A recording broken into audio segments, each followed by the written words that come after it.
Guys welcome back to the channel. इस time हमारे पास खड़ी है बजाज की इस टाइम पे सबसे मतलब फास्टेस्ट बाइक जो इनके ओवरऑल लाइनअप में है, द NS 400। आज हम करने वाला है इसका पूरा एक ओनरशिप रिव्यू, जानेंगे इस बाइक के अंदर क्या क्या अच्छाइयाँ, क्या क्या मिलता है इस बाइक के अंदर, ओवरऑल पैकेज क्या है इस बाइक का, और बहुत सारी बातें करने वाले इस बाइक को लेके। पूरा ओनरशिप रिव्यू देंगे आपको इस बाइक का।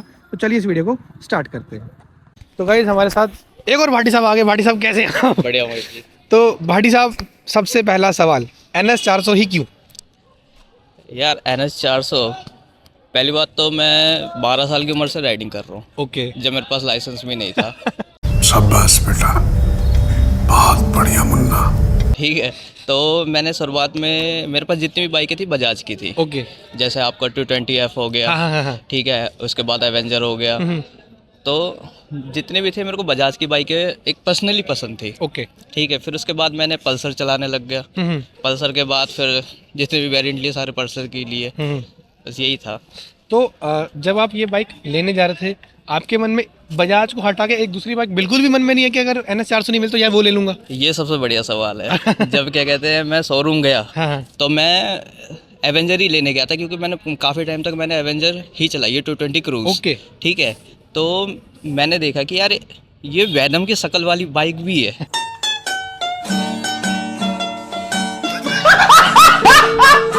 ठीक है, तो फिर उन्होंने बोला कि सर ये भी बढ़िया मॉडल आ रखा, आप इसको एक बार देख सकते हो। हाँ। जनवरी की बात है ये। ओके, इस तरह 2025 जनवरी। हाँ जी, हाँ जी।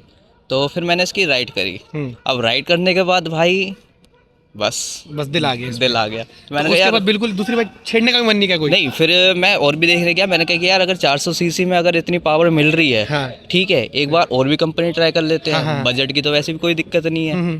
तो फिर मैं बाकी कंपनी भी गया, मैंने वहाँ की भी टेस्ट ड्राइव ली। फिर सारे जैसे कि यामा हो गया, रॉयल इनफील्ड के भी जाके मैंने देख लिए, और भी 2-3 जगह के KTM वगैरह ये सब हो गया, अपाची वगैरह भी ट्राई करके देख लिया। फिर जो पावर मेरे को इसमें लगी ना, वो मैच नहीं हो पाई। मैच ही नहीं हो पाई। ठीक है।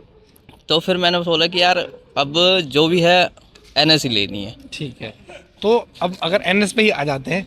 जब NS ली तो एक मतलब आपने टेस्ट ड्राइव करी होगी, उसके बाद ही मन बनाया होगा इसको आने हाँ, का। हाँ, हाँ। तो टेस्ट ड्राइव लेने के बाद एक ओवरऑल यूजेज में जब ये बाइक आ जाती है तो एक फीडबैक थोड़ा चेंज होता है। उस फीडबैक में आपको ऑब्वियसली थोड़े पॉजिटिव निकल के आएंगे, कुछ नेगेटिव निकल के आएंगे। तो पहले पॉजिटिव पे आ जाता है कि क्या क्या आपको इस बाइक में मतलब भाग गया कि यार ये मेरी मतलब फैन होगी इस बाइक की आप एक तरह से।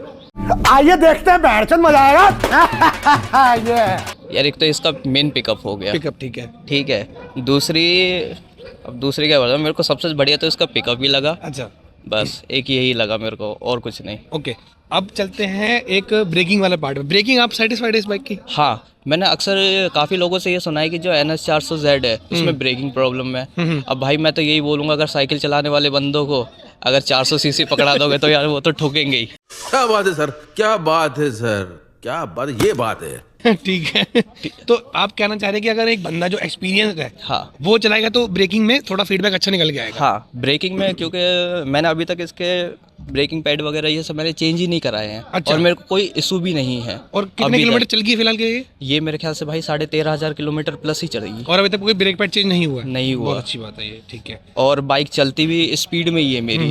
मेन ज़्यादातर मैं रात को ही हम मतलब कि अपने यार दोस्तों के साथ रात को जाते हैं, तो सारे यार दोस्त भी भगाते हैं, मैं भी भगाता हूँ। सबके पास जितने भी है 350 प्लस ही सीसी की बाइक्स है, तो वो भी चलाते हैं, उनको भी कोई दिक्कत नहीं है। ठीक है, तो अब बात करते हैं भाई इसका ओवरऑल राइडिंग पोस्चर आपके हिसाब से कंफर्टेबल है? हाँ। ओके, तो अगर इसी में मैं बोलूँ एक पिलियन बैठ जाए और पिलियन के साथ आप मान लो टूरिंग पे जाना चाहें, उसके बाद बताइए फीडबैक क्या है? आराम से चली जाएगी। और आप कंफर्टेबल होंगे चलाने में? कंफर्टेबल पिलियन भी? बिल्कुल। क्या बात है। लेकिन मैंने ये चीज़ देखा, जो इसका ये वाला सीट का कुशनिंग है ना, ये थोड़ा पिलियन के हिसाब से मतलब काफ़ी कस्टमर्स का फीडबैक, और मेरे कुछ फ्रेंड्स है जो भी सेम बाइक ओन करते हैं, उनका होता है कि पीछे वाला ये वाला जो पार्ट है, अगर कोई मेल बंदा है तो उसका जो अंडर थाई का जो पूरा प्राइवेट पार्ट हो रहा है, तो वहाँ पे थोड़ा प्रॉब्लम्स आती है। ज़्यादातर तो मैं ही चलाता था, यार दोस्ती पीछे बैठते थे। अभी तक तो मैंने उनकी शिकायतें सुनी नहीं, क्योंकि यहाँ से हरिद्वार से सीधा वृंदावन गए हैं। अच्छा। और वो भी 2 दिन के उसमें। अच्छा। तो यार ऐसी दिक्कत तो मैंने तो सुनी नहीं है। ठीक है। किसी उनसे भी कि भाई मेरा दर्द हो रहा है, ये हो रहा है, उनसे तो भी नहीं सुना। ठीक है, अब आप बता दीजिए इसका पूरा जो हैंडलिंग का पोस्चर है, कैसी है फ्लेक्सिबिलिटी, मतलब जो एक जिगजैग करना होता है, ट्रैफिक में निकालना होता है आगे पीछे, उस मामले में कैसी बाइक है ये? भाई उस मामले में फिर थोड़ी कमज़ोर है। कमजोर है, मतलब एक अंडर कॉन्फिडेंस आ जाता है उसको चलाते वक्त कि यार कहीं गिर ना जाओ, ऐसा कुछ है क्या? गिर ना जाओ, ऊपर से यार अगर कहीं पे लग गई तो डर है कि हाँ। एक्सपेंसिव चीज़ है। हाँ ऑब्वियसली। तो भाई अब आप चलते हैं इसके जो ओवरऑल इंस्ट्रूमेंट क्लस्टर है, कैसा लगता है? जैसे मैं फीचर में देख पा रहा हूँ इसको ब्लूटूथ कनेक्टिविटी मिल गई है, टर्न बाय टर्न नेविगेशन मिल गया है। पहली बात, यूज़ भी किया कि नहीं किया है, जरूरत नहीं पड़ी नहीं है? हाँ करा है मैंने तो भाई। क्या फीडबैक है उसका? भाई मेरे क्योंकि जिसको मैप की अगर प्रॉपर नॉलेज है, हाँ, हाँ। टर्न बाय टर्न इंडिकेटर की सब कुछ नॉलेज हाँ, है, हाँ, हाँ। तो उसके लिए तो कोई दिक्कत नहीं है। हाँ, हाँ। अगर जिसको नॉलेज ही नहीं है कि कहाँ से लेना है, क्योंकि मीटर में यार वो आपको पूरा दिखाएगा कि कहाँ से आपको टर्न लेना है, कहाँ से बिल्कुल, नहीं बिल्कुल, लेना है। जो जिसको नहीं पता होगा वो बार बार मैप खोल के सही देखेगा। बात है।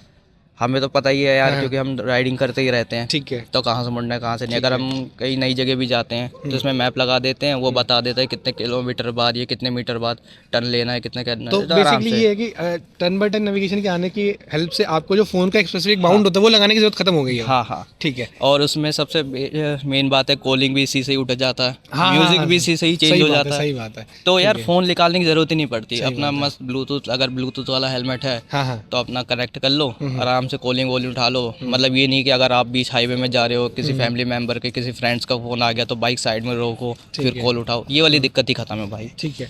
अब बात करते हैं इसका भाई ओवर जो थ्रो है लाइट का, एलईडी का, नाइट में इसका थ्रो कैसा है? मतलब भाई नाइट में एकदम एक लेवल है।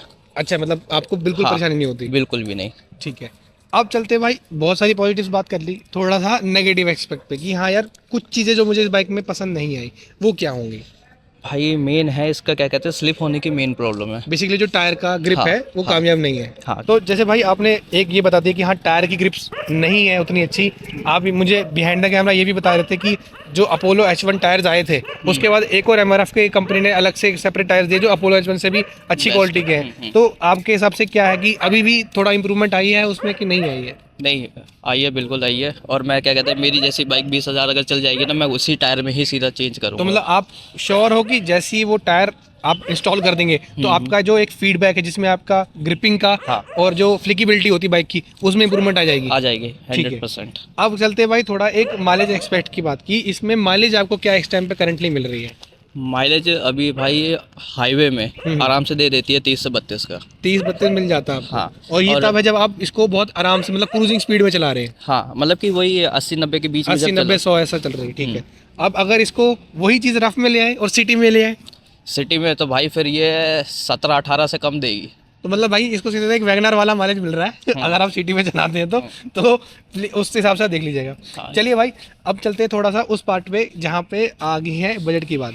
करंटली हमारे पास 2,80,000 2,70,000 में ये है, गोरिल्ला मिल जाएगी, डोमिनर है, और अगर कोई बंदा थोड़ा एक्स्ट्रा पैसा खर्च करे तो वो अपनी ट्यूनो एप्रिला और RS545 जो RS457 है उस पर भी जा सकता है, R3 पे भी जा सकता है।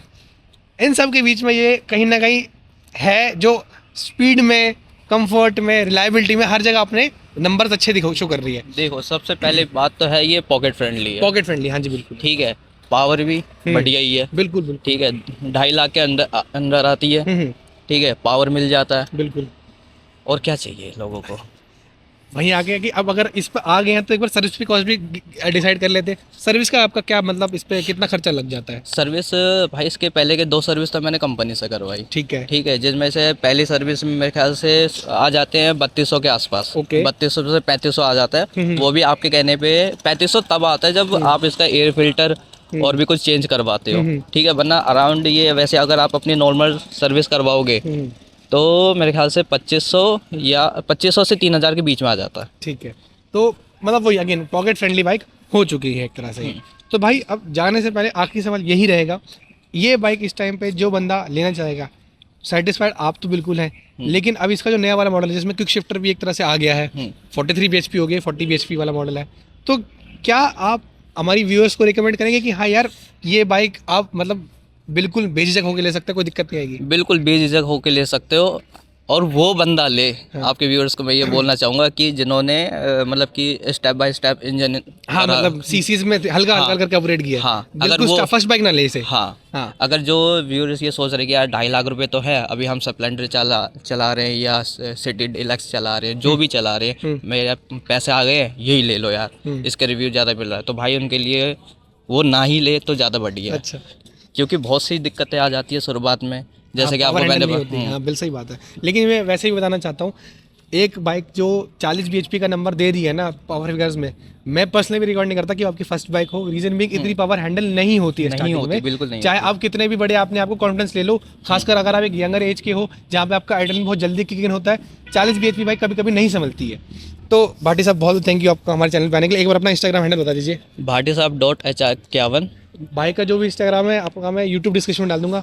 बाकी इस वीडियो को जैसा आपका फीडबैक है दे सकते हैं, जो भी आपको समझ में आए अच्छा बुरा प्लीज़ हमें बताएं। बाकी मिलते हैं आपसे अगली वीडियो में, तब तक के लिए पीस।